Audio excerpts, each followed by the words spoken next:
So first of all congratulations guys, तुम सबका Intel में हुआ है। एंड सबकी इन्फॉर्मेशन के बता देता हूँ कि इंटेल ने अब तक जितने भी एमटेक में कंपनीज आई हैं सबसे बेटर पैकेज दिया है। और ये वो लोग हैं सामने फिलहाल जो सबसे हाईएस्ट सीटीसी लेके बैठे हैं एमटेक के अंदर, अराउंड 25 लाख के आसपास, जो कि बहुत बड़ी बात है। सो congratulations guys. Thank you so much. Thank you thank you. तो हमारे साथ अभी आज हैं शिवानी, ऋषि एंड विश्वास भाई हमारे। तो मुझे सबसे पहले ना एक क्वेश्चन पूछना है रेज्यूमे के ऊपर, क्योंकि रेज्यूमे पे मैं ज़्यादा फोकस करूँगा, क्योंकि मेरे को पास्ट एक्सपीरियंस से पता लगता है कि रेज्यूमे एक सबसे इंपॉर्टेंट चीज़ है। सो आप लोगों का क्या पॉइंट ऑफ व्यू है रेज्यूमे के ऊपर, फॉर स्पेशली फॉर इंटेल? कोई भी बोल सकता है, ऋषि, विश्वास भाई, कोई भी बोलो, कोई इशू नहीं है। ऋषि स्टार्ट करो। ऋषि भाई। जैसे मेरे केस में हमने रिज्यूमे में क्या किया था कि बेसिकली लेटेक्स में बने बनाए फॉर्मेट्स होते हैं, तो उसी में एडिट करके मतलब उसी फॉर्मेट को फॉलो किया था।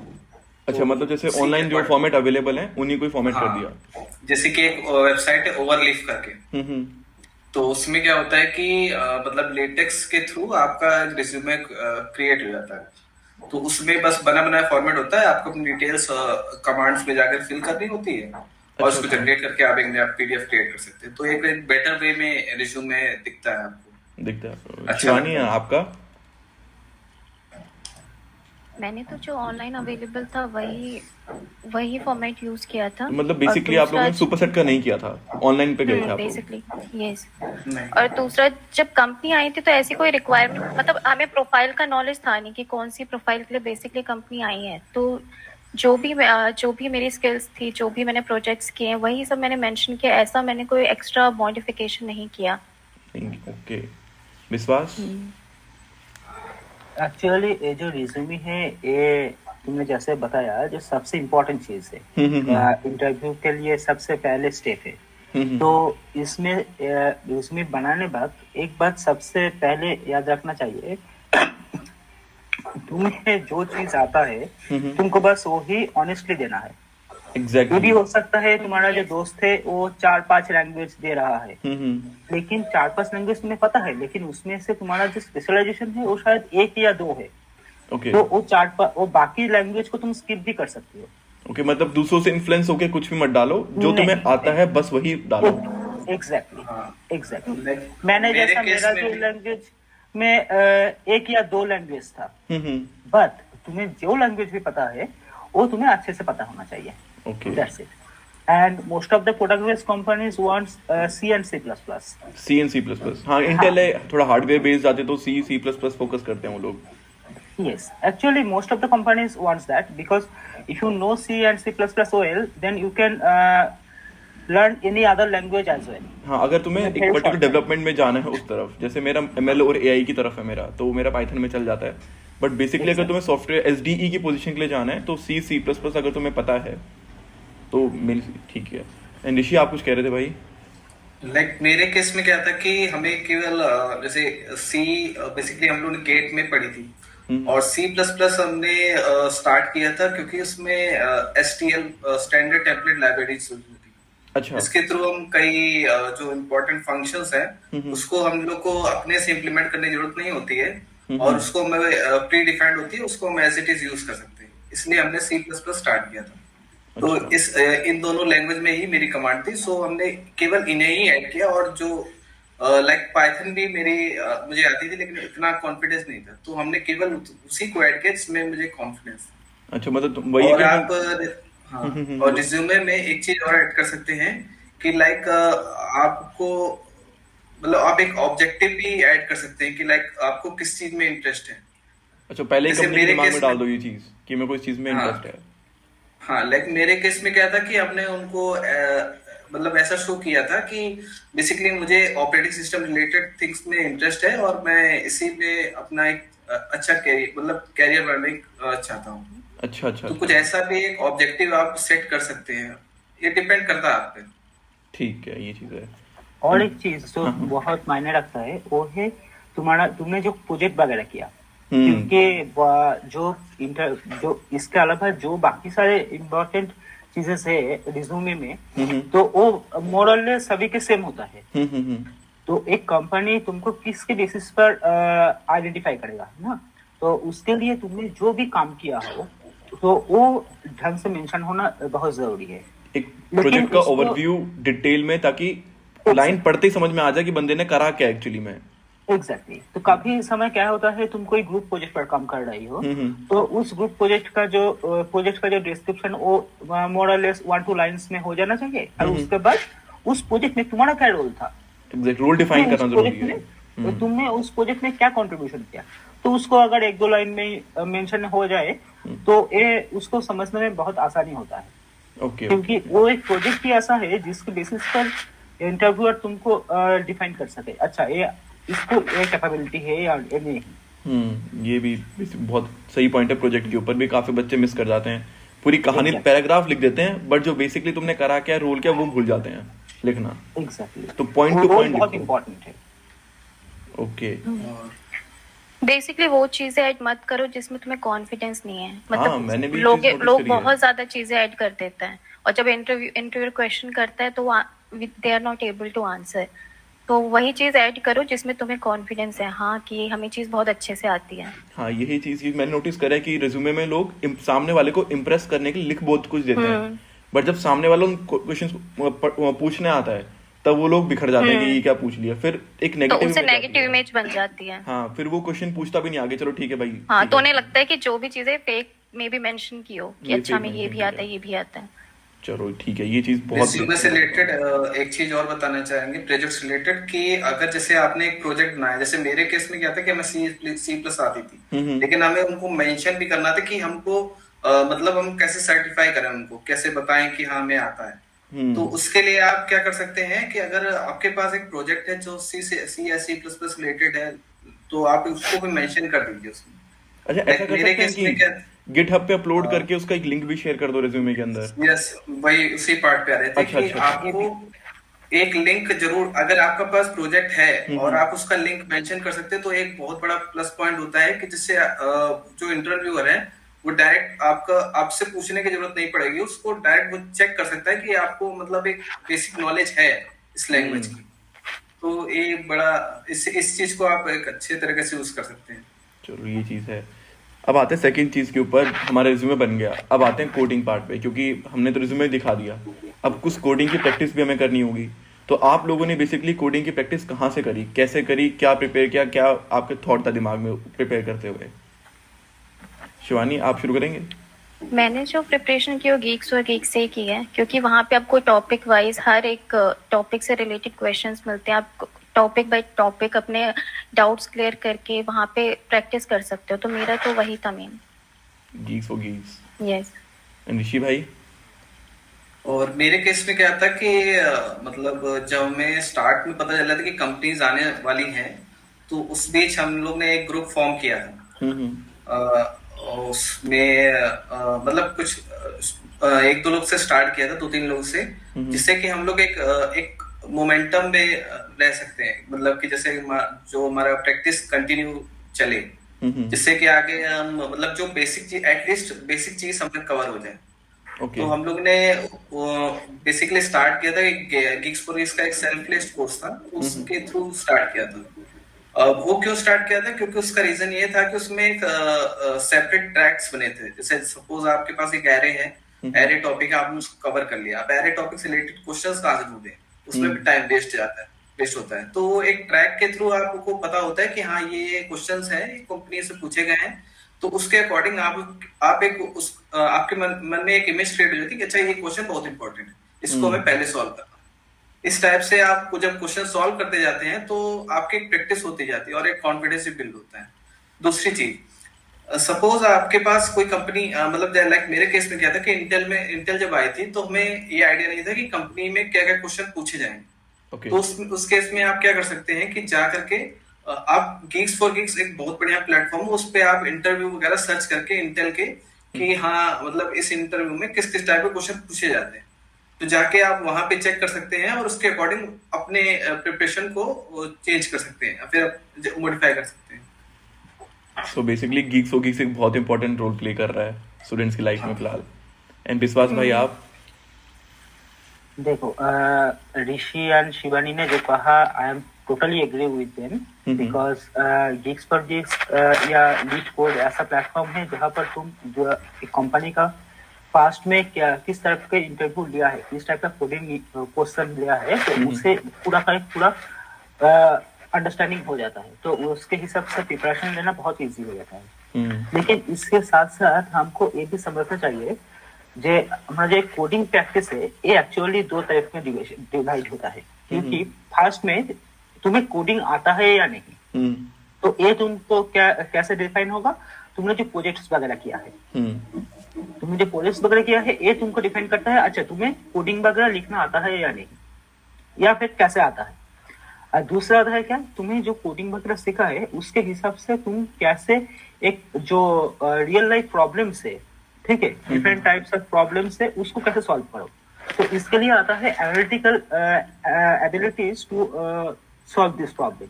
सो ये सारी के जो प्रॉब्लम्स है इसका पर बहुत सारे problems gigs for gigs leet code में अवेलेबल है, जिससे तुम बहुत सारे प्रिपरेशन ले सकती हो कोई भी। तो कैसे क्या होता है, जैसे ऋषि ने बोला एरे या फिर स्टैक या फिर डायनामिक प्रोग्रामिंग, तो उसका जो मेन बेसिक कॉन्सेप्ट तो हमको सभी को पता है, लेकिन उस प्रॉब्लम को रिलेटेड बहुत सारे प्रॉब्लम रियल लाइफ प्रॉब्लम के थ्रू एक बहुत सारे प्रॉब्लम से तैयार होता है, तो उसको जानना जरूरी है, क्योंकि हर एक प्रॉब्लम का बहुत सारे सोल्यूशन भी होता है based on the complexity available. So उस कॉम्प्लेक्सिटी को कैसे छोटे मोटे ट्रिक से तोड़ा जा सकता है, तो ये बहुत बड़ी चीज है प्रैक्टिस करने के लिए। सो ठीक है, तो ये चीजें भी मेन फोकस करनी चाहिए, बहुत ज्यादा इंपॉर्टेंट और डीप पॉइंट है ये, जो बच्चे शायद मिस कर जाते हैं। वो सोचते हैं बस कोड क्वेश्चन है, कोड करना शुरू कर दो और हो जाएगा, बट जो ये कॉम्प्लेक्सिटी ब्रेक करना और सब कुछ सॉल्व करना, क्या तुम्हारे स्टेप्स होने चाहिए, अप्रोच, बेसिकली अप्रोच, वो भी बहुत इंपॉर्टेंट है। एग्जैक्टली, क्योंकि कंपनी को पता है तुम्हें कोड पता है, कोडिंग करना कोड तो आजकल हर बंदा कोड करने बैठा हुआ है। एग्जैक्टली, लेकिन वो कोडिंग करने के साथ तुम्हें एनालिटिकल स्किल क्या है, जिसकी मदद से तुम एक नया प्रॉब्लम आए तो उसको एनालाइज करके उसको कोडिंग की तरफ से सॉल्व कर सको। हाँ, ये चीज मैंने नोटिस करी। कुछ होते हैं जैसे कि मेरे जैसा ही ले लो, जो भाई एक बार कोड कर लिया तो नेक्स्ट टाइम तुम्हें उसका लॉजिक मालूम पड़ गया, तो नेक्स्ट टाइम तुम उसका लॉजिक लगा के कोड कर दोगे, ठीक है। बट अगर कोई नया प्रॉब्लम आ गई, देन उसमें फिर मैं फंस जाता हूँ, फिर समझने लगता हूँ कि भाई क्या था। बेसिकली उसको लॉजिक समझने में बहुत टाइम लगा देता हूँ, क्योंकि मैंने बेसिक पे थोड़ा वर्क नहीं कर रखा था। अगर बेसिक पे वर्क किया होता कि ब्रेक कैसे करना है, देन पॉसिबली मैं उस चीज़ को काम सॉल्व कर पाता। सो ये चीज़ जो बच्चे भी वो कर रहे हैं ना, इशू है जिन बच्चों को कोड करते हो, उनके लिए बहुत इंपॉर्टेंट पॉइंट मेरे ख्याल रहेगा। अच्छा, तीसरी चीज़ पे आते हैं, सब्जेक्ट्स प्रिफर्ड, कि तुम लोगों ने किस सब्जेक्ट पे मेन फोकस किया था? सभी सब्जेक्ट पे इक्वली परफॉर्म किया था बेसिक तुम लोगों ने किया था, या फिर कुछ सब्जेक्ट को चुन लिया था कि भाई ये इसी को मैं अच्छे से पढ़ के जाऊंगा? शिवानी, आप इनपुट देंगे इस पे कुछ? यस, तो मैंने जिन सब्जेक्ट्स में फोकस किया था वो था operating system, am I audible? हाँ, audible. Operating system and C++ and data structure, यही 3 सब्जेक्ट्स हैं जिनमें मैंने सबसे ज्यादा फोकस किया था। ओके, जो गेट लेवल में जो क्वेश्चंस आते हैं, बेसिकली गेट का सिलेबस इन तीनों पे बेसिकली? यस, गेट का सिलेबस, हाँ, इन तीनों पे। ऋषि भाई? मेरे केस में क्या था कि मतलब इंटरव्यू के थ्रू हमको आइडिया लग गया था, जो गिग्स फॉर गिग्स में मेंशन थे कि ओएस वगैरह पे ज्यादा फोकस रहता है, तो हमने स्टार्ट ओएस से किया था। उसको ओएस में जो मतलब जो कोर कॉन्सेप्ट्स थे जो ज्यादातर पूछे जाते हैं, उसको पहले कवर करके बाकी फिर डेप्थ वाइज हमने थोड़ा उसको कवर किया था ओएस सब्जेक्ट को। मतलब ओएस को तुमने अच्छे से कर लिया पहले ही, और उसके बाद हमने फिर एल्गो और सीएन और डीबीएमएस को मतलब अपने अकॉर्डिंग प्रिपेयर किया था, जो मुझे सही लगा था। ओके, विश्वास भाई? मेरी तरफ से भी सेम ही है। ओएस को और डेटा स्ट्रक्चर को जो था उसको मैंने बहुत अच्छे से प्रिपेयर किया था। इसके पीछे रीजन एक ये है, जो मुझे ये सारे के सब्जेक्ट्स बहुत अच्छा लगता था, first of all. Second of all, क्या होता है, तुम कोई भी मैक्सिमम कंपनी उसको मेन पर उसको वो जिस डोमेन पर काम कर रहा है वहाँ पर ये algorithm, data structure and operating system is most of them are working on. So in that case company को भी बहुत अच्छे से चूज करना आता है। Exactly. लेकिन इसके पीछे और भी एक कारण है, क्योंकि एक कंपनी टू कंपनी वैरी करता है। अगर तुम कोई अगर नेटवर्किंग कंपनी में जा रही हो या फिर कोई एआई के रिलेटेड कंपनी में जा रही हो जहां पर मशीन लर्निंग और दूसरे सब्जेक्ट का बहुत ज्यादा काम होता है, तो तुमको उसके हिसाब से भी प्रिपरेशन को ध्यान में रखना चाहिए। सो बेसिकली कंपनी की प्रोफाइल और बैकग्राउंड देखो कि वो काम किस चीज के ऊपर करते हैं और उस काम के ऊपर क्या क्या सब्जेक्ट यूज हो रहे हैं। एग्जैक्टली। लेकिन कभी कभी ऐसा भी हो सकता है जो तुम्हें जिस सब्जेक्ट को प्रिपरेशन लिया है कि मैक्सिमम टाइम हम प्रिपरेशन लेते हैं हमको जो अच्छा लगता है उसके ऊपर। अब कौन सा कंपनी आएगा उसका बैकग्राउंड क्या है वो इंटरव्यू के पहले ही पता चलता है, उसके पहले नहीं। तो तुम्हें जो पता है उसको पहले ढंग से प्रिपेयर कर लो। अब कंपनी के रिलेटेड अगर हो सके टाइमली तो उसको प्रिपेयर कर लो, अगर नहीं हो सके तो कंपनी में जा इंटरव्यू में बैठ के ऑनेस्टली बोल दो जो मुझे ए आता है ए नहीं आता, क्योंकि हर एक को ऐसा नहीं है कि हर एक को सब कुछ आना चाहिए। ऑब्वियसली वो तो प्रैक्टिस से आएगा सबको। एग्जैक्टली। तो मतलब अगर इंटेल में अगर किसी को आना है तो वो ओएस सी डेटा स्ट्रक्चर इन पे थोड़ा फोकस करे ज्यादा। एग्जैक्टली। इन पे तो फोकस करे, बट हमारे साथ ये कई हैं जो नेटवर्किंग में भी काम कर रहे हैं, तो नेटवर्किंग में भी उन्हें फोकस करना चाहिए क्योंकि हमें नहीं पता कि वहां हमें किस चीज पे काम करना पड़े। ठीक है, तो मतलब इसमें और जब पढ़े वो लोग तो वो गेट का भी अगर सिलेबस कवर अप कर लें डीप में तो मेरे ख्याल इंटरव्यू क्रैक कर पाएंगे वो लोग। Yes that's enough. उनको आउट ऑफ द बॉक्स जाके कुछ नहीं करना और वही चीज करके सब बच्चों ने एडमिशन लिया है, तो फिर उनके लिए बेस तो उनका थोड़ा बहुत बना ही हुआ है इस चीज के ऊपर। अच्छा, एक और चीज पे आते हैं जो मुझे अभी थोड़ी देर पहले मालूम पड़ा आप लोगों के थ्रू, ऑनलाइन टेस्ट नहीं हुआ इंटेल में, जो कि बहुत बड़ी बात है। इतनी बड़ी कंपनी है, इतने सारे बच्चे अप्लाई करते हैं, ऑनलाइन टेस्ट नहीं हुआ। तो इसमें क्या था कि रिज्यूमे की शॉर्ट लिस्टिंग ही करी थी इन लोगों ने या फिर कुछ और भी इन्होंने पैरामीटर्स देखे थे? क्योंकि मुझे जो याद है कि ये तो थोड़ा अलग ही हो गया, मुझे अभी याद आ रहा है शायद इंटेल मैंने ही स्टार्टिंग करवाई थी, बट मुझे याद नहीं आ रहा कि इन्होंने क्या किया था इन्होंने। एक्चुअली फर्स्ट राउंड में इसको बस रिज्यूमे सबमिट करना था, तो रिज्यूमे सबमिट करने के बाद उन्होंने रिज्यूमे शॉर्टलिस्ट करके हमें डायरेक्ट इंटरव्यू के लिए कॉल किया था। अब जो बच्चे जिन्होंने रिज्यूमे में कुछ भी उनका जो पैटर्न था वो थोड़ा अच्छा नहीं था देखने में या फिर वो नॉलेज को ढंग से डिफाइन नहीं कर पाए, तो मतलब वो बच्चे तो सेकंड इंटरव्यू राउंड तक पहुंच ही नहीं पाए, वहीं शॉर्टलिस्ट हो गए। We have no clear idea on this. क्योंकि मैंने रिज्यूमे देखे थे थोड़े बहुत, जो सुपर सेट से कुछ लोग बच्चे डाउनलोड करते हैं। कुछ कंपनीज ने एचआर मुझे पर्सनली बोला है बच्चों के नाम लेके उनका कि इनका रिज्यूमे देखो आप एक बारी। मैंने रिज्यूमे देखा, कह रहे कि अपने कॉलेज में बोलो कि थोड़ा रिज्यूमे पे फोकस करें बच्चे। ये मुझे एचआर ने फीडबैक दिया था। तो जो वीडियो ये दे रहे हैं तो जो देख रहे हैं उनको बता दूं, हम लोग सुपर सेट जैसे यूज करेंगे, रिज्यूमे वहां से मत करना जैसे इन लोगों ने बताया है अभी आप लोगों के सामने इंटेल वालों ने कि सभी तीनों ने रिज्यूमे कहाँ से करना है, किस चीज से फोकस करना है। क्योंकि अगर इंटेल में अप्लाई कर रहे हो और तुम रिज्यूमे कहीं भी ऐसे ही उठा के दे दोगे तो मोस्ट प्रोबेबली वो लोग आपको रिजेक्ट कर दें, क्योंकि उनको थोड़ा अपीलिंग नहीं लगेगा। उनको जो चीज़ वो ढूंढ रहे रिज्यूमे के अंदर वो चीज़ उनको अगर नहीं मिलेगी तो उस चीज़ पे मेन आप लोगों को कुछ ऐड करना है इस चीज़ के ऊपर? नहीं, ठीक ठाक है। तो अब इस पे हम लोग डायरेक्ट अब इंटरव्यूज के ऊपर। इंटरव्यूज में टेक्निकल पे आते हैं। टेक्निकल में किस चीज़ पे फोकस, रिज्यूमे पे फोकस किया या सीधा वो लोग आए और उन्होंने अपना शुरू कर दिया कि भाई यहाँ जाओ आ जाओ इस चीज़ पे बताओ अब किस चीज़ पे फोकस तो किया? मेरे केस में तो ये था कि उन्होंने रिज्यूमे में फोकस किया ही नहीं। उनको जिस चीज की रिक्वायरमेंट थी उन्होंने वो पूछना स्टार्ट किया सीधे। जैसे उन्हें ऑपरेटिंग सिस्टम में ज्यादा फोकस था तो उन्होंने डायरेक्टली ऑपरेटिंग सिस्टम से एक मतलब हर एक चीज उन्होंने पूछी ऑपरेटिंग सिस्टम से। ऐसा कुछ नहीं था जो उन्होंने छोड़ा उसमें। अच्छा, मतलब ईच एंड एवरी टॉपिक बिल्कुल वो उसके अंदर ऑपरेटिंग सिस्टम के अंदर हर एक चीज उन्होंने पूछी, C++ एंड डेटा स्ट्रक्चर। तो मेरे केस में तो रिज्यूमे से उन्होंने कुछ नहीं पूछा।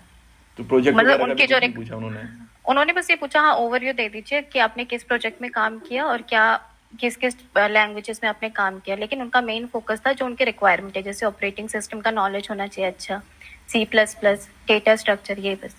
ओके, ऋषि भाई? मेरे केस में तो ये था कि रिज्यूमे पे उन्होंने सबसे ज्यादा फोकस किया था।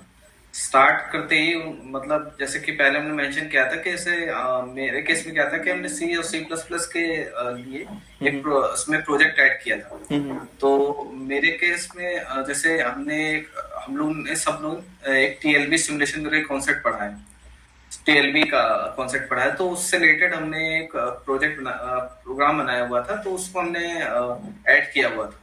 तो उन्होंने स्टार्ट से ही पहले यही पूछा कि ये क्या है, इसमें आपने क्या किया है।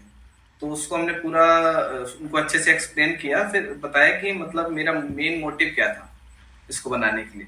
अच्छा। तो उनका मतलब ये था कि हाँ ठीक है, तुमने मतलब इसमें क्या तुम्हें मतलब आउटपुट मिला, कैसे तुमने इसको एनालाइज किया। तो उसमें मेरे से क्या था कि अलग अलग एड्रेसेस लेकर के उसमें एक रेशियो बताया हुआ था कि हाँ ठीक है, ये रेशियो हमको, ये हिट रेशियो मिल रहा है, तो इस तरह से उसको एनालाइज कर सकते हैं टीएलबी को।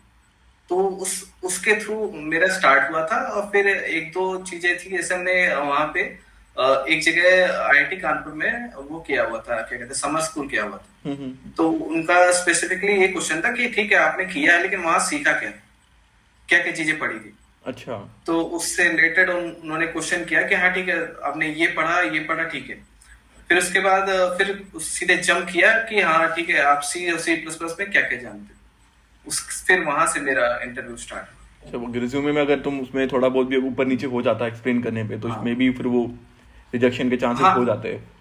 तो कोशिश बेसिकली यही करिए कि हाँ कि अगर आप कुछ चीज मेंशन कर रहे हैं तो उसके बारे में अच्छे से पढ़ लीजिए, क्योंकि लीजिए। अदरवाइज कोई फिर कोई उसमें आपको फायदा नहीं मिलेगा, ऊपर से निगेटिव इमेज बनेगी। ठीक है। एंड विश्वास भाई?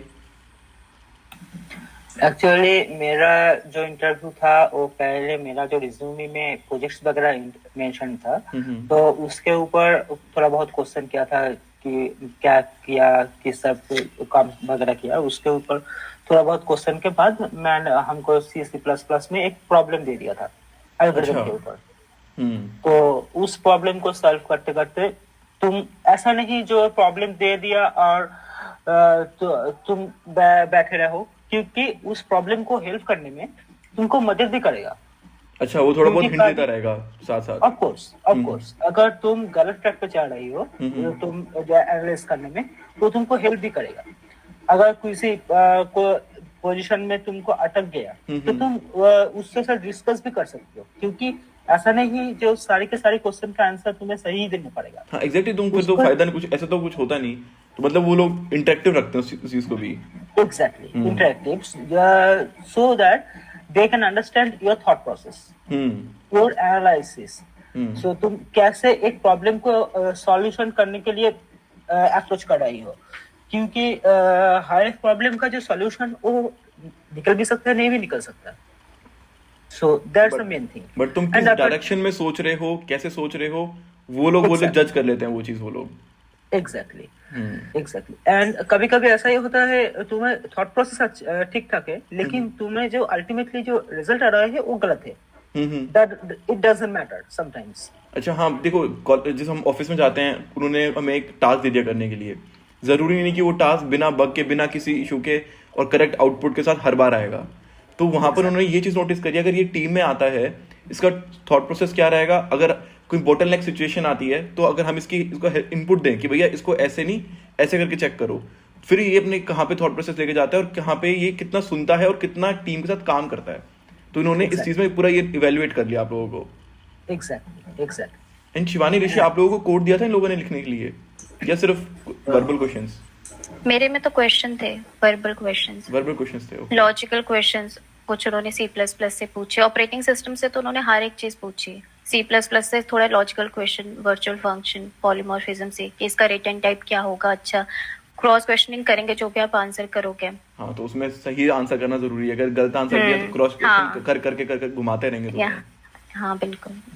ऋषि भाई, वन मोर थिंग। हाँ भाई, इसमें अगर तुम्हें कोई चीज पर डाउट हो रहा है, ऐसा भी होता है, हमने बहुत कुछ पढ़ लिया, लेकिन बहुत कुछ जानता भी हूँ, लेकिन at the time of interview दिमाग काम नहीं करता, नर्वसनेस में नोन चीज वो हम रिमाइंड नहीं कर सकते। तो उस सिचुएशन में डायरेक्ट बोल दो मुझे पता है लेकिन अभी नहीं आ रहा है, या फिर कुछ, लेकिन गलत आंसर मत दो, क्योंकि गलत आंसर से नेगेटिव हाँ, क्योंकि वो उसी चीज में आपसे पूछते रहेंगे फिर आगे, अगर उन्हें पता चल गया कि हाँ ये कंफ्यूज है बट स्टिल ट्राई कर रहा आंसर करने का। हाँ, फिर वो उसी मतलब डायरेक्टली नहीं बोल रहा कि हाँ मुझे अभी I am not able to recall. हाँ, फिर वो उसी लूप में घुमाते रहेंगे, गलत उसी लूप में घुमाते रहेंगे, पूछते रहेंगे। ओके, ऋषि भाई, आपसे कोई कोडिंग वगैरह क्वेश्चन पूछे थे उन्होंने या फिर बेसिकली? हाँ नहीं, मेरे से कोडिंग क्वेश्चन कई पूछे थे। मेरा स्टार्ट ही हुआ था सबसे पहले कि हाँ आप एरे को एरे को पहले मतलब डिफाइन करो, फिर ठीक है चलो एरे डिफाइन कर लिया नॉर्मल वे से, फिर अब हम लोग डायनेमिकली कैसे इसको कर सकते हैं। अच्छा। तो फिर डायनेमिकली में अलग अलग मेथड उन्होंने चेक किए कि हाँ ठीक है ये करो। फिर उसके बाद से उन्होंने मतलब ठीक है कहा कि चलो नोट क्रिएट करके दिखाओ। फिर नोट्स वगैरह क्रिएट करके बताया। फिर उसके बाद उन्होंने कहा ठीक है चलो ठीक है ये भी ठीक है।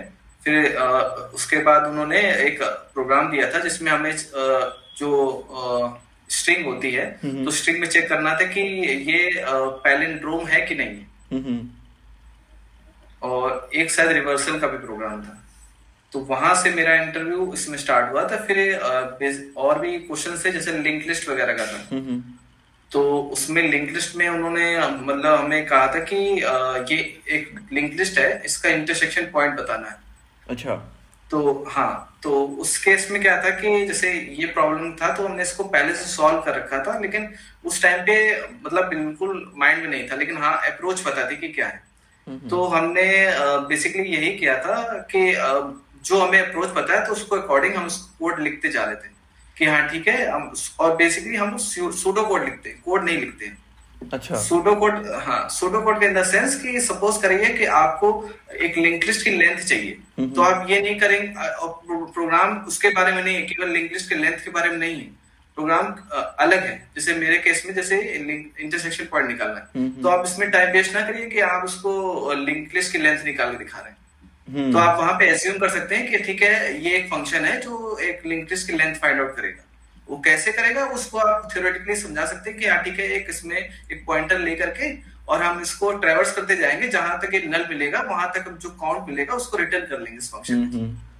तो उसको एक आइडिया लग जाएगा, ठीक है हाँ आपको आता है, लेकिन आप टाइम के चक्कर में यहाँ पे आप उसको मेंशन नहीं कर रहे, मेन प्रॉब्लम है उसी पे फोकस कर रहे हो।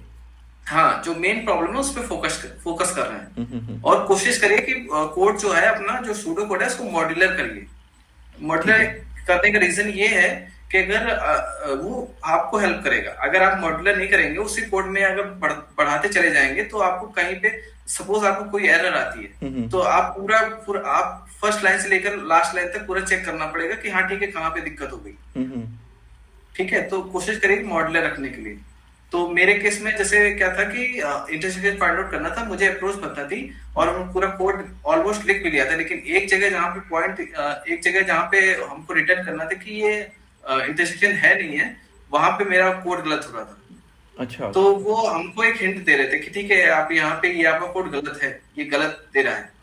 तो हमने मतलब ट्राई किया अपने एंड से, लेकिन बाद में मुझसे नहीं बना। तो हमने उनको यही बताया सर अप्रोच पता है, बट यहाँ पे मुझे अभी समझ नहीं आ रहा कि यहाँ पे क्या लिखे, क्योंकि अभी दिमाग नहीं चल रहा है। समझ गया। तो उन्होंने कहा ठीक है चलो कोई बात नहीं, हमें समझ में आ गया, तो अब नेक्स्ट क्वेश्चन पे स्किप कर। तो मतलब ये नहीं है कि तुम्हारा कोड चल गया तभी तुम्हारा सिलेक्शन होगा, तुम्हारी अप्रोच और तुम्हारा माइंडसेट, तुम्हारी डायरेक्शन, ये देख के वो लोग सिलेक्ट करते हैं एम्प्लॉइज को। अप्रोच उसको भी पता है, जो हम जब इंटरव्यू बैठते हैं हम सभी के सभी नर्वस आते हैं ऑब्वियसली। हाँ, तो उसको पता है, तो उसी सिचुएशन में उसका जो थॉट प्रोसेस है बस वही काम में आता है, क्योंकि बहुत सारे छोटे मोटे मिस्टेक्स हम करते ही रहते हैं ऑब्वियसली। हाँ हाँ। और काफी one more thing I want to mention that ऐसा भी हो सकता है जब तुम इंटरव्यू दे रही हो तो उसी सिचुएशन में तुम्हें पता चल गया अच्छा तुमने ये चीज गलत कह दी, इसका जो आंसर होना था तो ए आंसर नहीं, तुमने दूसरा आंसर दे दिया। तुम उसी सिचुएशन में उसको एक्सेप्ट करो। हाँ। ऐसा नहीं जो उससे भागो, उसको एक्सेप्ट करो, उसको बोलो जो नहीं एक्चुअली मैंने गलत किया था, इसका सही आंसर ये होगा, गलत क्यों किया था या फिर सही क्यों होगा ये, इसके पीछे अगर रीजन दे सकते हो तो बहुत अच्छा। हाँ, बोल सकते हो तुम नर्वस थे, तुम थोड़ा नर्वस हो गए थे इस चीज के ऊपर, या फिर तुम्हारा भूल गए तुम उस चीज को एग्जैक्टली रिकॉल नहीं कर पाते पर्टिकुलर टाइम पे। हाँ, क्योंकि ऐसा होता है maximum most of the time ऐसा होता है क्या, तो तुम कोई भी प्रोजेक्ट पर काम कर रहे हो या कॉलेज प्रोजेक्ट या फिर इंडस्ट्री में, तो वहां पर गलतियां हो ही सकता है।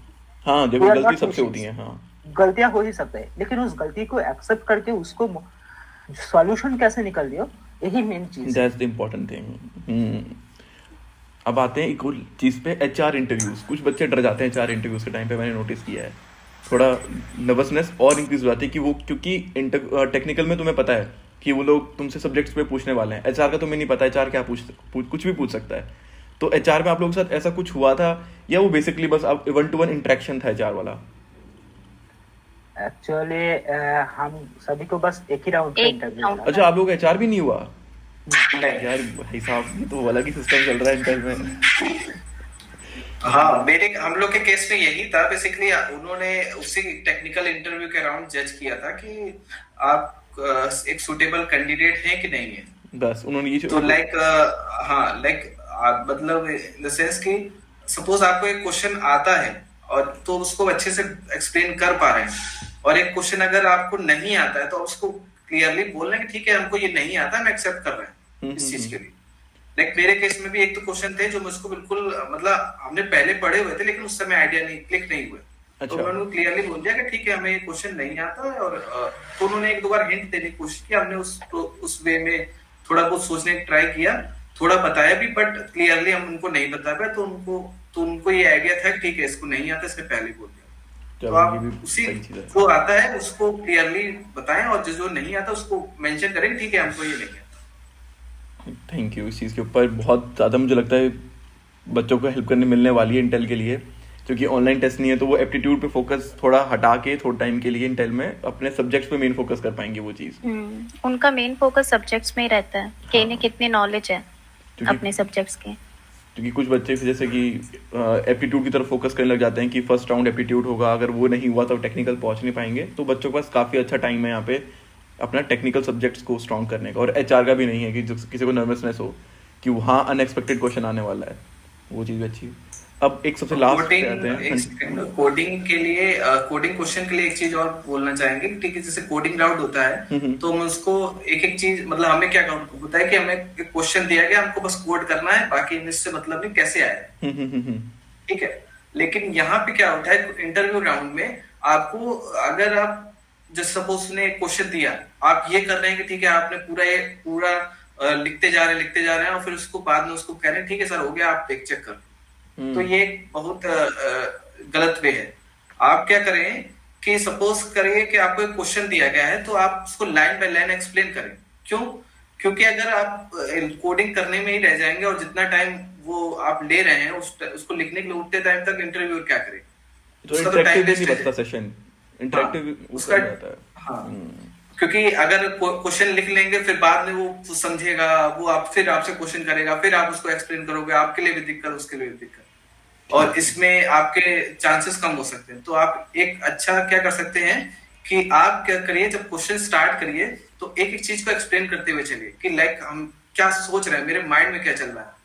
लाइक जैसे हम क्या कर रहे हैं, हमें एक ट्रैवर्स करना है तो हम किसके थ्रू ट्रैवर्स कर रहे हैं, एक पॉइंटर ले रहे हैं, तो पॉइंटर कौन सा है, वहां उस पे एड्रेस कौन सा मिला, कहाँ से वो एड्रेस कॉल हुआ, किस फंक्शन के थ्रू कॉल हुआ, वहां से कौन सी वैल्यू आ रही है, तो उसके थ्रू हम कॉल करते जाएं और फिर मतलब हम उनको बताएं कि ठीक है यहाँ एक नोट क्रिएट हुआ, ये बेसिक ब्लॉक है हमारा। अब इस बेसिक ब्लॉक को हम आगे फर्दर यूज कर रहे हैं कि जो एक ट्रैवर्स करने के लिए यूज होगा।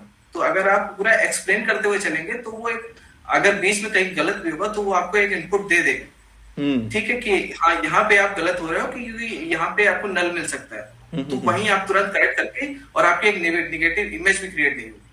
हाँ, तो उसमें ये थोड़ा इंटरेक्टिव भी आता है, और तुम्हें आइडिया गलत हो रहा है तो आइडिया लग गया कि अच्छा भाई यहाँ पे करना है। इस पूरे दौरान वो लोग आपका माइंडसेट भी देख लेते हैं कि अच्छा ये सोच पा रहा है कि नहीं सोच पा रहा है वहां पे जहाँ पे हम ले जाना चाह रहे हैं। और आप एक कभी आता है, कभी ऐसा होता है जो हमारा जो थॉट प्रोसेस है, हमारा जो एनालिसिस है वो गलत ट्रैक पर चला जाता है, क्योंकि कभी क्वेश्चन भी समझ में नहीं आता। तो इन दैट केस वो भी इस सिचुएशन में हेल्प कर सकता है एंड करते भी है। ठीक है, अब जैसे मेरा क्वेश्चन है सबसे लास्ट कि आप लोग वहाँ पे ज्वाइन करा, तो जो वहाँ पे अभी काम कर रहे हो उसमें तुम लोगों को मजा आ रहा है कि नहीं आ रहा है, वर्क प्रेशर कितना है, वर्कलोड कितना है, और वर्क लाइफ बैलेंस कैसा चल रहा है आप लोगों का? कोई भी शुरू करना चाहता हो आप में से?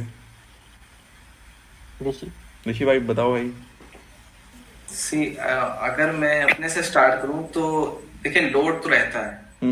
लोड क्यों रहता है? क्योंकि आप कोई भी नया काम स्टार्ट कर रहे हो तो आपसे मतलब आपको उसके बारे में कुछ भी नहीं पता है। तो सपोज करिए कि अगर किसी के लिए वो 10 मिनट काम है और आपके लिए वो 2 घंटे का काम, 3 घंटे काम हो जाता है, क्योंकि आपको स्टार्टिंग समझना पड़ता है बेसिक में जाके। हाँ, क्योंकि आपको एक भी चीज नहीं पता है कि इसमें कैसे करना है, तो आपको उसको 50 लोग से पूछना पड़ेगा, तो इसमें भी टाइम जाता है। तो अगर आप इसको सोच रहे हैं कि लोड तो हाँ तो लोड है, बट अगर इस तरह से कहें कि आपके ऊपर मतलब काम कैसे कितना रहता है, तो इतना एक्सपेक्टेशन नहीं रहती हम लोग से, बहुत लेस एक्सपेक्टेशन रहती है। काम कम ही रहेगा, बट आपको करने में टाइम लग रहा है तो उसको आप लोड मान सकते हैं। अच्छा, काम इस टाइप से है। तो मतलब एक ग्रोथ भी क्योंकि रहती है, एक साथ साथ काम करते करते नया टास्क मिलता है, तुम उसको सॉल्व करते हो, तो एक ग्रोथ भी रहती है हर बार। हम लोग और फुल टाइम्स में केवल इतना ही डिफरेंस रहता है कि फुल टाइम्स के ऊपर एक रिस्पॉन्सिबिलिटी रहती है कि उसको एक सेट टाइम में देना है, या फिर इसमें क्या करना है, उसको जल्दी से जल्दी ज्यादा से ज्यादा काम सॉल्व करना है। और हम लोग के वे में क्या रहता है कि हम लोग को एक अच्छी लर्निंग करनी, कि मतलब हम कोई काम, हमको टास्क दिया गया, तो उससे आपको क्या क्या सीखने को मिला, तो उसके वो सीखने के इन द सेंस कि आपको कोई पढ़ाएगा नहीं, आपको सबसे पूछना पड़ेगा कि हाँ ठीक है, किसी एक्स से आपने ये इनपुट लिया, उसने एक वे से एक्सप्लेन किया, किसी दूसरे से हमने दूसरे तरह से एक्सप्लेन किया, तो एक आपके पास डिफरेंट बेस मिल गए। तो इसी लर्निंग में टाइम जाता है, तो एक अच्छे वे में ही है। तो आप जब किसी से पूछते हो वहाँ पे, तो वो लोग हेल्प करते हैं आप लोगों के बताने में कि हाँ ये कैसे होगा, तो अपना इनपुट देते हैं वो लोग? हाँ, इंटेल में एक और चीज है कि आपको एक बडी असाइन होता है, कि एक मेंटर असाइन होता है। तो उस केस में क्या रहता है, वो आपका एक गो टू गाय रहता है कि सपोज आपको कुछ भी एरर, मतलब सपोज कुछ भी नहीं आ रहा है, तो आप सबसे पहले जाकर उससे पूछ सकते हैं, ठीक है हमको एक ये इशू असाइन हुआ है, और इसमें हमको ये चीज समझ नहीं आ रही कि कैसे इसको अप्रोच करें। तो वो आपको पूरी सिनारियो आपको पूरा क्लियर कर देगा, फिर आपको बताएगा ठीक है आपको क्या क्या करना है। तो इस वे में मतलब आप समझ सकते हो कि मतलब एक वो बहुत हेल्पफुल गाय है। अगर उनके थ्रू भी अगर उनका टाइम नहीं मिला, तो आप टीम में किसी भी मेंबर को अगर कांटेक्ट करते हैं, तो हर एक बंदा आपको हेल्प करने के लिए रेडी रहता है। हाँ, भले टाइम लग सकता है, बट आपकी हेल्प हो जाएगी इवेंचुअली। ठीक है, शिवानी आप इसमें कुछ इनपुट? जैसे ऋषि ने बोला कि लोड तो रहता है, फर्स्ट 6 मंथ्स आपको लगेगा कि हाँ बहुत ज्यादा काम है, क्योंकि जो चीजें आप कर रहे हो वो सारी चीजें नहीं होती हैं आपके लिए। जो अभी मैं देखती हूँ तो हाँ वो काम मैं 10 मिनट में कर लेती हूँ, जहाँ मैंने पहले 2 घंटे लगाए। तो इस वजह से आपको फील होगा कि हाँ काम लोड तो है, लेकिन जैसे 2 मंथ्स आपको लर्निंग के मिलते हैं, उसमें आपको सब कुछ बताते हैं कि हाँ ये चीजें कैसे यूज करनी है। और एक चीज है कि इंटर्न्स और परमानेंट एम्प्लॉय दोनों को बराबर ही ट्रीट करता है। अच्छा। जो काम वो कर रहे हैं आप भी वही करोगे, बस ये कि आपको हेल्प मिल जाएगी, आप हेल्प मांग सकते हो कि हाँ हमें इस चीज पे हमें ब्लॉकेज है, हमें यहाँ पे समझ नहीं आ रहा, वो वहाँ पे अवेलेबल हमेशा रहेंगे आपको हेल्प करने के लिए। तो ग्रोथ तो है, क्योंकि आप हर दिन नई नई टास्क कर रहे हो, नई नई चीजें सीख रहे हो, ग्रोथ तो है। वहाँ पे इतना नॉलेज है कि आपको लगेगा कि 24 घंटे भी कम है, क्योंकि इतनी ज्यादा नई नई चीजें आप सीखोगे वहाँ पे, तो ग्रोथ तो है।